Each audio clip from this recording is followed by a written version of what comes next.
President Biden condemned a terrorist attack near the Kabul airport that killed scores of people, including at least 13 American service members, pledging to retaliate against the attackers and continue evacuations. Credit, Doug Mills / The New York Times.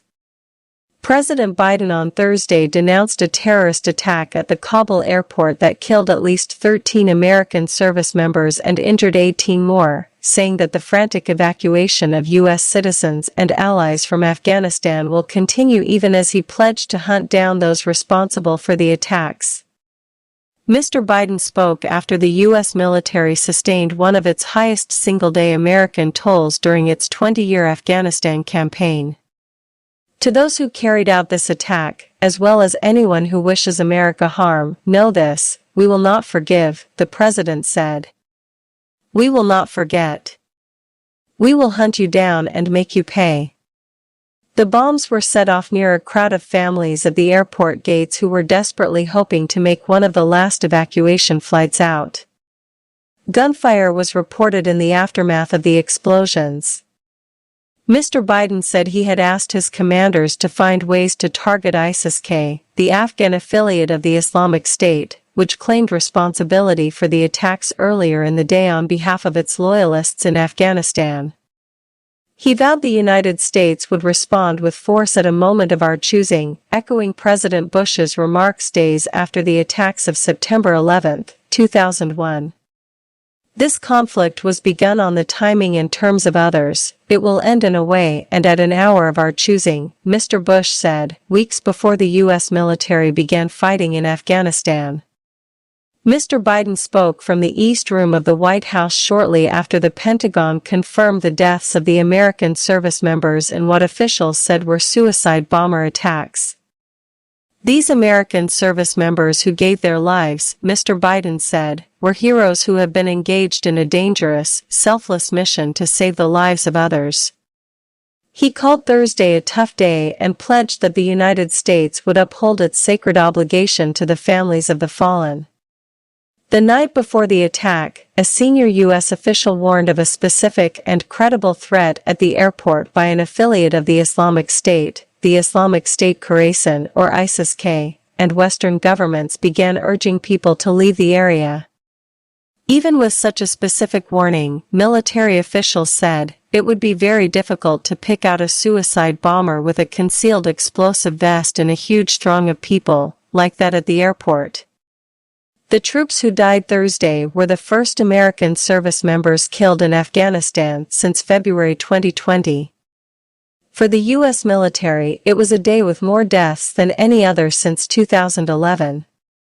Those deaths were just the kind of military loss Mr. Biden has repeatedly said he was trying to avoid by ending America's 20-year war in the country.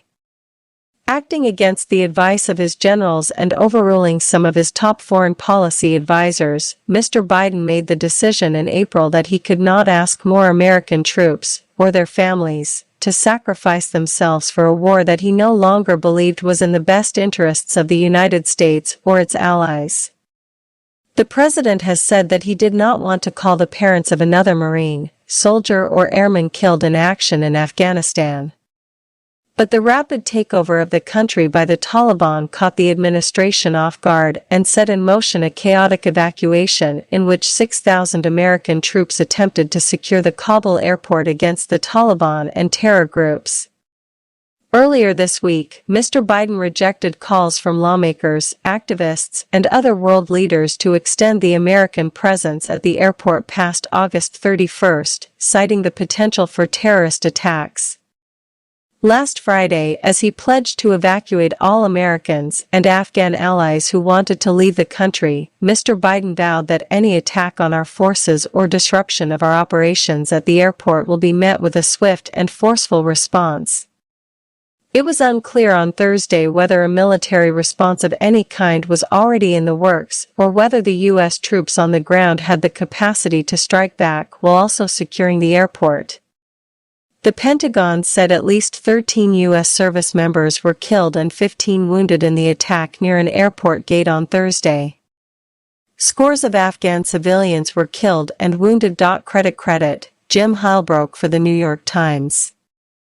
Two suicide bombers struck a packed crowd outside the Hamid Karzai International Airport in Kabul on Thursday, killing 13 American service members and scores of Afghan civilians, officials said. "Today is a hard day," said General Kenneth F. McKenzie, Jr., head of the United States Central Command. And he warned that the danger was not over. "We have other active threats against the airfield," General McKenzie told reporters at a news conference in Washington. The Islamic State released a statement claiming responsibility for the attack. The American death toll was confirmed by General McKenzie. He said that 15 other service members were wounded. President Biden and other U.S. officials insisted that the carnage and continued danger would not halt the American-led airlift that, after a belated and rocky start, has ferried more than 100,000 people out of Afghanistan in the last 2 weeks.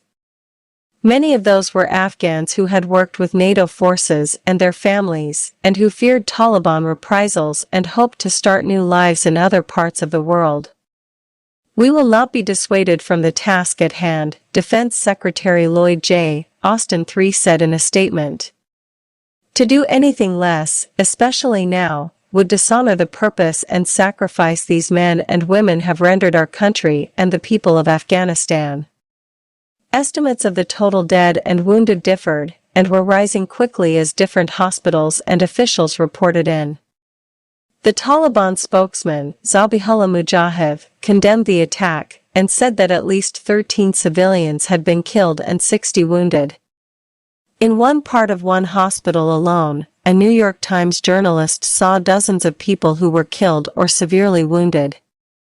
As the day drew to a close, the Taliban tried to reassure jittery Afghans that the blasts punctuating the evening air were not more attacks, but the U.S. military destroying its equipment as it prepared to withdraw. Since the Taliban takeover earlier this month, thousands of Afghan civilians and foreign citizens have gathered at the gates of the airport, which has a military and civilian side, desperate to be airlifted out of the country. At times, the area has descended into chaos as people scrambled toward evacuation flights. 2 U.S. military officials said evacuation flights were continuing, though it was not clear whether any gates at the airport were open. Most of the bombing victims were Afghan civilians, including families with small children, who had thronged the airport hoping to get precious space on one of the departing military transports. One blast detonated at the Abbey Gate on the southeast perimeter of the airport, and the other near the Baron Hotel a few hundred feet away. U.S. military officials at the airport said that given the speed and confusion surrounding the entire evacuation, an attack was never a matter of if but when. The U.S. Marines guarding Abbey Gate had been briefed on the potential of a suicide bomber striking near their position, but continued processing those trying to gain entry. One Afghan, Bharat, who had traveled to the airport with his cousin to show documents to foreign soldiers, said he was about 30 feet away from one of the blasts. "The crowd was packed and people were pushing," he said. "I tripped, and that's when the explosion happened. I think 4 or 5 soldiers were hit. Then chaos. We fell to the ground and the foreign soldiers started shooting," Bharat said. "There were bodies everywhere, people were running." Fahim, a shopkeeper from Kunduz province, came to Kabul 2 weeks ago in an attempt to leave the country, and was outside the airport when he witnessed what he described as 2 big explosions nearby. "People were fleeing and the Taliban forced us to leave the area," he said. "Americans were firing to disperse people," Fahim said. Elsewhere in the city, sporadic gunfire and alarms could be heard from the airport.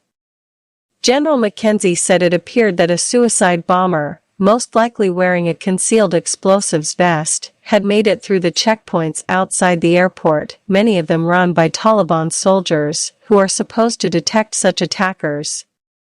He said he had no reason to believe that the Taliban, who are eager for the Americans to leave as quickly as possible, knowingly let the bomber through.